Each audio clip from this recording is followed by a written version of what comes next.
สุมสมัยวิสามัญเทื่อที่1ของสภาประชาชนแขวงพงศลีสุทธิทรงในวันที่30มิถุนายน2025นี้สภาประชาชนแขวงพงศลีได้จัดกองประชุมสมัยสามัญเทื่อที่1ขึ้นอย่างเป็นทางการภายใต้การเป็นประธานของทานทองศรีเสาสุริภูมิรองเลขาพรรคแขวงประธานสภาประชาชนแขวงเป็นเกียรติข้าวหอมของทานคำพลอยวรรณสารกรรมการศูนย์กลางพรรคเลขาคณะบริหารงานพรรคแขวงเจ้าแขวงพงศลีมีบรรดาทานคณะประจำพรรคแขวงกรรมการพรรคแขวงและสมาชิกสภาประชาชนแขวงองค์การจัดตั้งมหาชนและรัฐวิสาหกิจเข้าร่วมในกองประชุมได้พิจารณาและรับรองเอาการเสนอแต่งตั้งประธานคณะกรรมการปกครองเมือง7เมืองในทั่วแขวง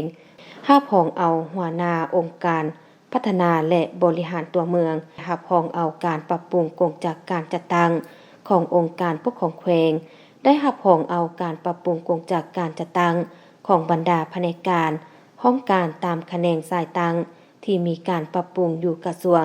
องค์การโดยโฮมแผนกห้องการแผนการและการลงทุนเข้ากับแผนกห้องการเงิน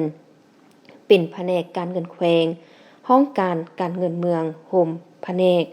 ห้องการพลังงานและโบแฮเข้ากับแผนกห้องการอุตสาหกรรมและการค้าเป็นแผนกอุตสาหกรรมและการค้าแขวงห้องการอุตสาหกรรมและการค้าเมืองโฮมแผนกห้องการทรัพยากรธรรมชาติและสิ่งแวดล้อมเข้ากับแผนกห้องการกสิกรรมและป่าไม้เป็นแผนกกสิกรรมและสิ่งแวดล้อมแขวงห้องการกสิกรรมและสิ่งแวดล้อมเมืองโฮมแผนกห้องการภายในพร้อมทั้งยกย้ายบุคลากรที่สอดคล้องกับภาระบทบาทไปเข้ากับคณะจัดตั้งแขวงคณะจัดตั้งเมืองห้องว่าการแขวงห้องว่าการเมืองและแผนกการห้องการอื่นที่เกี่ยวข้องตามคะแนนสายตั้งที่มีการปรับปรุงอยู่กระทรวงองค์การโอนเวียกงานแถลงข่าวพร้อมทั้งยกย้ายบุคลากรออกจากแผนกห้องการแถลงข่าววัฒนธรรมและท่องเที่ยวแขวงเมืองไปขึ้นกับคณะโฆษณาอบรมแขวงคณะโฆษณาอบรมเมืองเปลี่ยนชื่อแผนกห้องการแถลงข่าววัฒนธรรมและท่องเที่ยวแขวง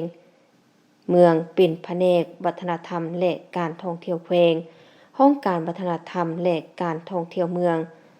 สำหรับเรียกกงจักคะแนนการหน่วยงานของแต่ละแผนกแต่ละห้องการที่ถือคุมหยุบโอนจะขึ้นกับภาคส่วนใดนั้นแม่นให้ปฏิบัติตามกงจักคันศูนย์กลางที่ถือขับรองและตามการตกลงของคันเทิงจากนั้นบรรดาทานสมาชิกสภาประชาชนแขวงประจำเขตเลือกตั้งก็ได้ผลัดเปลี่ยนการค้นคว้าและประกอบคำคิดคำเห็นอย่างกงไปกงมาและภาวะวิสัยพร้อมทั้งพิจารณาลงคะแนนเสียงและหับห้องเอาบรรดาสหายที่ได้รับการเสนอแต่งตั้งในครั้งนี้อย่างเป็นทางการ